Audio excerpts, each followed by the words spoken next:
Welcome to Connecting to Admired Leadership, where twice a month we explore the behaviors and routines that make great leaders extraordinary. I'm Wes Bender, and I have the distinct pleasure of hosting some of our firm's partners, coaches, and clients to discuss leadership in ways you won't hear anywhere else. Let's dive into this episode and make people and situations better together.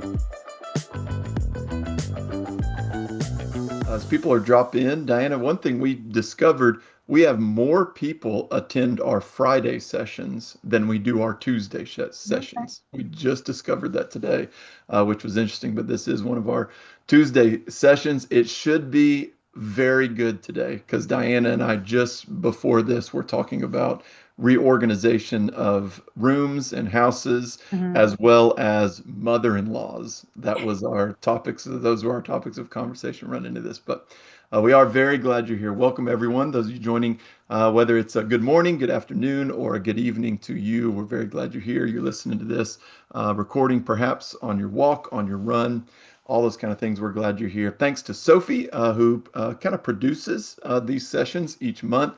She's going to drop in just some intro stuff in the chat box there, along with if you want to connect with Diana and me on LinkedIn, we'd love to have you. With me today is our highly favored guest, Diana Hong, who has spent many a session with us talking through all kinds of different topics and chatter. The field note today we're going to be discussing is a common ground versus a common goal, which I think you'll find very practical and of high utility. So if you would go ahead and drop that field note in the chat box as well. If you have not subscribed to our field notes, we'd love for you to do that as well. So as we begin, Diana, I'd just like to mention, I believe we share a common objective here, Diana. I, Yes. I think we are both after a similar thing. So I'd love for you to share with us, who are you and what are you currently hoping to achieve from this time with our listening audience? What do you hope to achieve? What's your goal? And as you do that, I would love for everybody attending live to share with us, who are you? Where are you from? And what is your goal for attending live this session today as well? Maybe perhaps we can find some commonality across the board. But Diana, who are you? And what do you hope to achieve from this time with our audience Sure. Sure. I love, Wes, how you do the meta thinking and try to layer in the topic and different today? prompts as well. So my name is Diana Hong. I'm a partner at CRA Admired Leadership, executive coach, as well as consultant working with teams and organizations. I have about 25 years of experience, mostly in the area of getting teams and leaders to at points of change, whether it's large scale organizational change or whether it is they're going into a new role, new remit, larger responsibility, or just where they're reflecting and deciding they need to change up their particular leadership style. And one of the things that I'm hoping to get out of this conversation is I've noticed, Wes, whenever you invite me to one of these sessions, I actually walk away with more clarity. So it's beneficial to me as well. One of the things we often coach is that in order to really preserve, a lesson or a takeaway or wisdom, that the best approach is then to try to explain or teach it to somebody else, Yeah. right? And I think that's what these sessions do for me as a coach, certainly. So I always get something out of it as well. So I'm hoping that when I walk away from this, I'll have a renewed sense of what it means to really build bridges beyond sort of the common affinity that people have and more towards common goals. Awesome. Very good. So, Diana, you know what? I've been looking forward to collaborating with you on achieving said goal in regards to learning and gaining clarity. I think we'd both enjoy working together on this for mutual benefit today, Diana, especially because one of my goals when I have you on is I always learn something. I always gain clarity, but you always give coaching, and that's been no different already today. So, I'm going to tee this up for a moment that happened just yesterday evening in my world, and that was my 13-year-old daughter's volleyball game. And I was there enjoying, I was waiting on my wife to come in, and in walks my mother-in-law, who I was not anticipating. Luckily, these are not recorded in any way, and so it won't get shared with her, I'm sure. But my mother-in-law walks in, and my whole energy level shifted. Mm. And she is not, as we say, Diana, the person that I would choose first to go out and get a beer with or go out and hang out with, perhaps. But I have learned to reframe my mind fairly quickly. And to your point, as you were coaching me before this, realize we both have deep care and concern and love for the same people. We are there for the same reason. Now, maybe some of the interactions and those kind of things may rake on me. Some of the things I say may rake on her a little bit, but there is a depth of shared goal there. So use that or don't use that and frame up this idea of a common goal, finding commonality of goal versus simply common ground. Why is this whole topic in this conversation important? Yeah, I think you characterize it so well, and I love the mother-in-law analogy, even if it's not hypothetical, it's real for you. I'm sure all of us have either our own or have heard of, friends or loved ones who have, if not a perfectly natural fit with their in-laws, then one that has come about just from working really hard at it, right? And I think Hmm. that's what you're talking about, is that it's not a natural default fit. You're not someone who, if you just stood next to each other in the supermarket, you'd start chatting and then chat up a storm and then, have all sorts of things to talk about. This is a relationship where you, and ideally the other side too, you're putting a lot of effort into it to make it work, right? Yeah. And I think that's what it is that most people, when we think about relationships, we think about common ground just because that's where people start. You start chatting with someone, you start finding out, oh, similar schools or similar backgrounds or the similar hobbies, similar likings, similar ways of thinking, all of these things.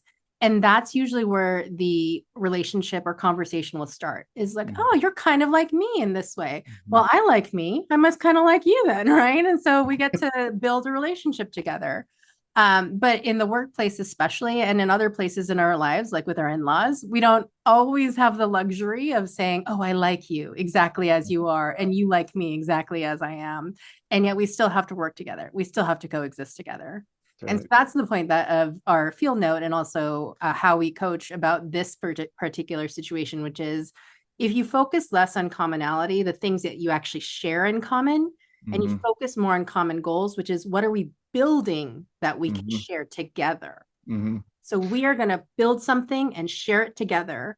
Yeah. That ends up actually unifying us more over time than just waiting for some magical click to happen between our Yeah. personalities. So, And it's interesting you use that term, a magical click of common ground. We tend to not really have to think a lot about finding common ground with people. We gravitate towards people who also enjoy some of the things that we enjoy, or are in the same season of life that we're in, or think about the things that we think about. And we do that in any social gathering we find ourselves in, whether it's at a football game or it's at work or whatever. We almost naturally gravitate towards those things. And so that commonality feels very natural. And so, would it be safe to say that we assume that's how all commonality works or doesn't work? We either have something in common or we don't. yeah. Versus this whole idea of finding a common goal takes a lot more intentionality and a lot more initiative in some ways. Would that be true? Do you find that to be true? Yeah, and also I would take it a step further and say I think we assume that anything that is easy or natural is better, right? Yeah. That if you have to work at it, it's wrong somehow, or it's not as good somehow, or anything like that. And I would actually argue that, in some times you want people who are committed to working together on something, whether they like each other, whether it's easy or not, right? If I'm thinking about, I don't know, a negotiator or a diplomat or an ambassador, who's working on a trade agreement, I don't really care if they like the other side. I want them to work at it and make sure there's an Right. agreement that benefits all of us, right? So I think about that, and don't just assume that just because clicks happen and it's natural and easy that that's automatically better. Sometimes Hmm. I would actually say, looking back in my personal relationships, some of my personal relationships were the ones that required the most effort to get to a point of trust, that are Hmm. now the most implicit and deep that I still maintain, right?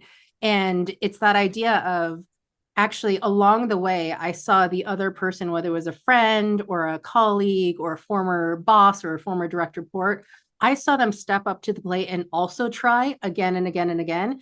And that also made me realize, wow, they're really investing into the relationship. Mhm. How could I not be honored by that? How could I not want to build trust if I see that effort happening? Right. And vice versa. So I think we underestimate that effort actually matters. Right. And so Yeah. we don't have to look for the easy.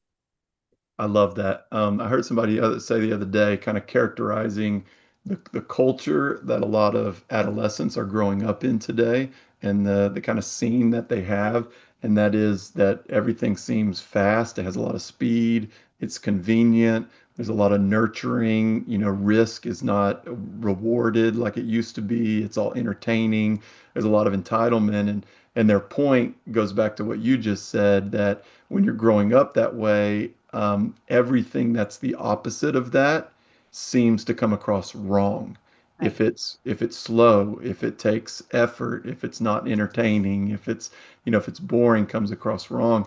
We can really miss out on some Mhm. depth of relationship if we don't realize that finding common goal takes effort, takes intentionality, and is not always just organic. In fact, it's better often when it takes that effort and intentionality.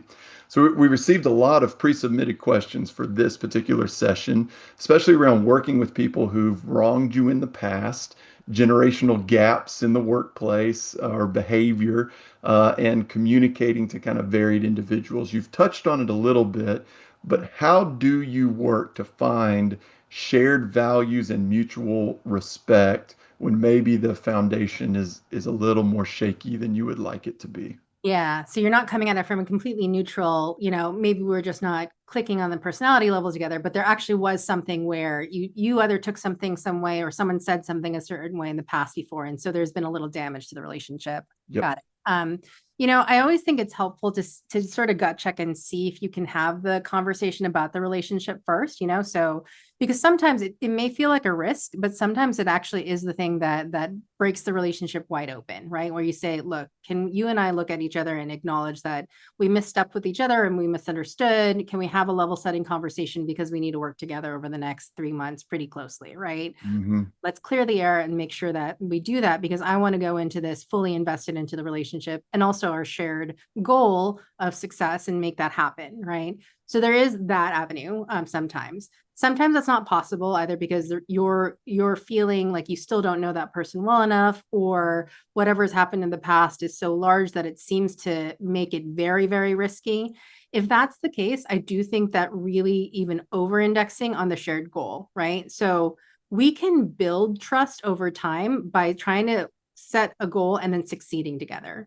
So, for Hmm. instance, if you and I were working on something together, and maybe in the past you felt like I'd failed you. Maybe I flaked out and didn't show up or something, or I allowed you to carry the burden of most of the tasks and deliverables, and so you're kind of in the past because of the past feeling a certain way. The If I don't feel like we can have an honest conversation to reset the relationship based off of that, then the next best thing is for us to say, like, okay, well, let's try to at least start from neutral and just say, so next week, let's make sure we do this together. And then we do. Mm. And then all of a sudden you're like, okay, Diana might not be as bad as I thought she was, right? She came through on this week. Okay. And then you and I deliberately said, let's work on something else, a small step 2 together, right? And then we do that, and step 3 and step 4. And then slowly but surely, what happens by having smaller incremental shared goals and iterating them fast enough is that by the time 2 months happens, you and I have at least 8 points of shared credibility where I've come through for you and you've come through for me. Mm. That's going to start outweighing the sense of the past, right? That's going to start outweighing like whatever happened in the past. And it allows us to build momentum so that we actually build a relationship. So I would actually argue that in the cases of no trust or lack of trust, that shared goals and smaller, shorter, faster ones, and repeating and rinsing that as much as possible, it's actually more important, right? Because Yeah. that's the only way you're going to dig yourself out of that relationship hole. That idea of first zooming out and saying, are we about this larger goal together? Are we in agreement with that? Yes. If that's the case, let's build that trust and rapport by creating some micro goals along the way. That whole concept has a lot of utility to it, and you could implement that, I mean, right now, for Yeah. sure, in With your regards to. mother-in-law. I mean, honestly, I can't resist coaching. So I will say that, probably at some point you've looked at her and you've probably already come to this, right? Where you're like, look, she loves my children, her grandchildren. She loves my spouse, her child, we can at least agree there, right? That the goal of supporting them and caring for them and raising them up to be great people, right? That's the shared goal. Now, how there may be opinions that are different Mm-hmm. personality wise and style wise. There may be a lot of differences, but at least you agree on that shared goal. And so maybe for you both, it's going to be micro goals. Like for that soccer game, it's going to be, all right, we're going to learn a chant together. So your daughter hears us as a unified family cheering for her. It's not just a random woo from the stands. It's like, why don't we say this together? And it's such a tangible micro goal, but imagine you do that together. And then your daughter hears both of you. And then Yeah. it kind of reinforces you guys looking at each other and going, yeah, we're not so bad after all. Yeah. I might not be, as you mentioned, someone who's going to grab a beer with you, but we both agree that on this field right now, this is what we're here to do, is really Yeah. cheer on, your daughter. So I think there's lots of different ways that we can take that lesson and think not just about work, but also our personal and most important relationships as well. This is a bit of a pivot, and we've got some great chatter in the chat box and a great question that came in too. But pivoting a little bit, what does it mean for an organization, or in the example that we're using with my mother-in-law, which is just horrible because I do love my mother-in-law. So if you're listening, Mimi, you're still one of my favorite people in the entire world.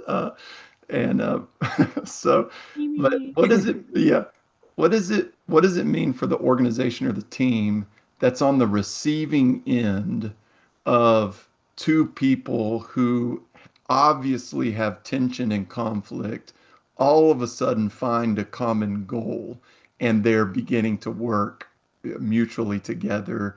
What does that feel like on the receiving end of that? And in my example, I think, man, my daughter would be immensely benefited if I wasn't at tension with her, Mimi, right, my mother-in-law, and we're both there supporting her at a high level. That seems like it would have immense returns on the receiving end of those two individuals, kind of working more collaboratively.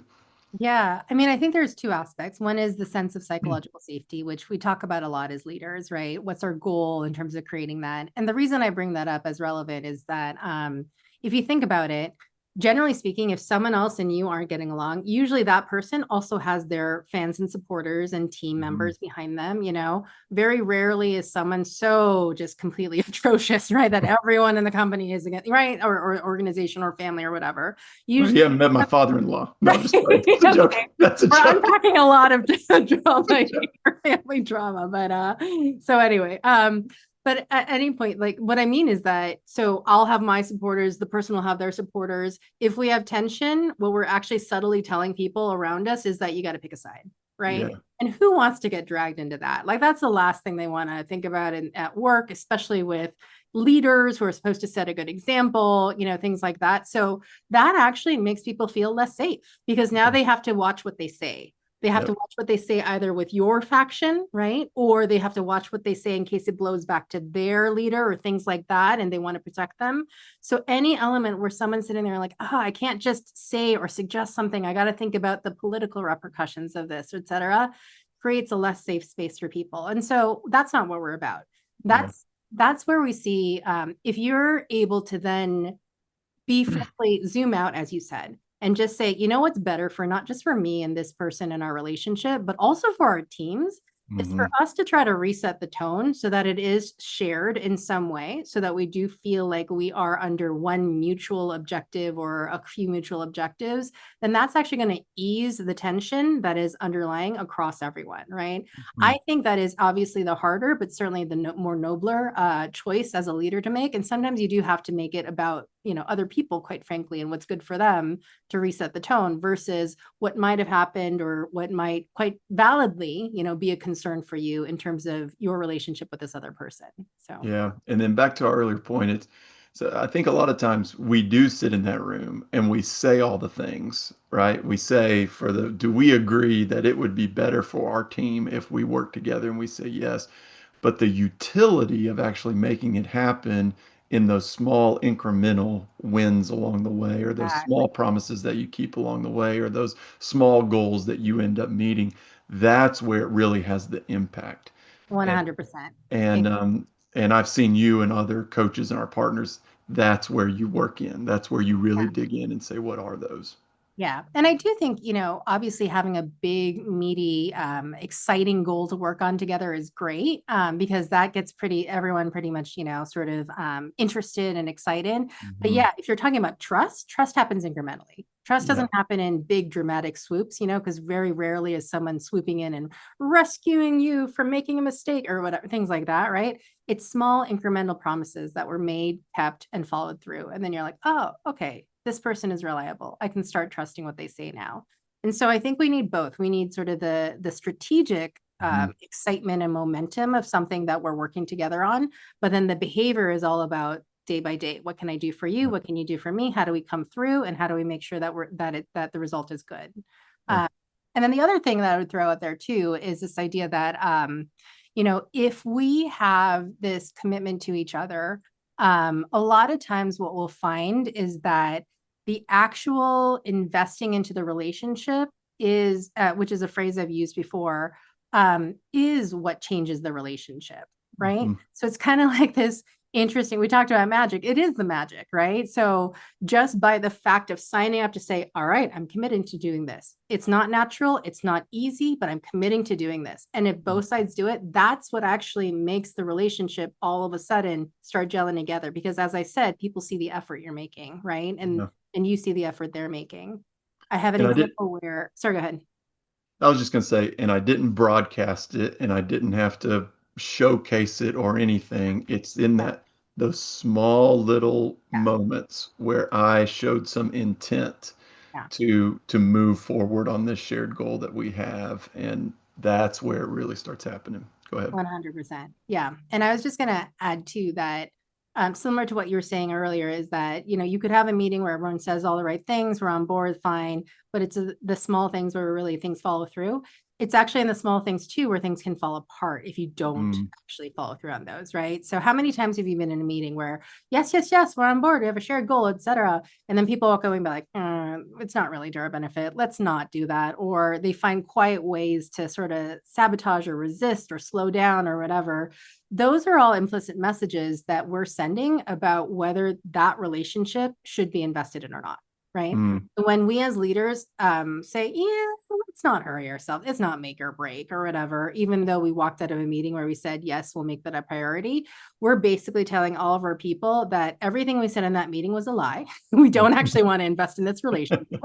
And I'm not going to hold you accountable to do that. Right. So there Yeah. is that other side of the equation as well about, yes, positive wise, certainly make small promises, follow through, and there will be hopefully success in terms of greater trust in that relationship.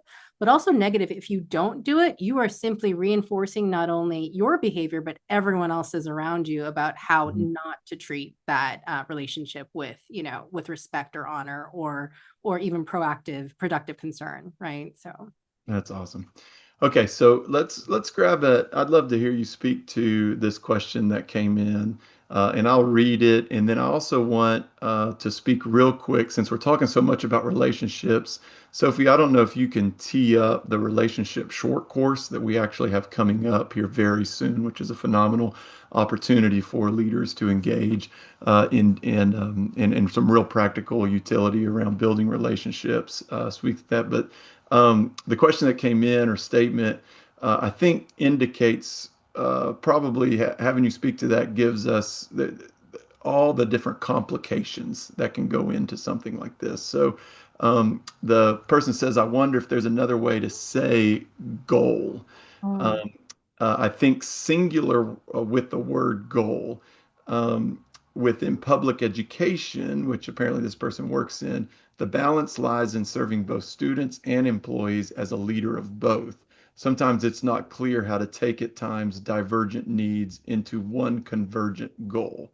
Now, this particular is about students, teachers, administration, faculty, parents. Obviously, there's a lot in public education, but each of us have a lot of complications probably and a lot of different stakeholders probably engaged in what's going on. So how would you take that word goal? Any thoughts as it relates to that statement there?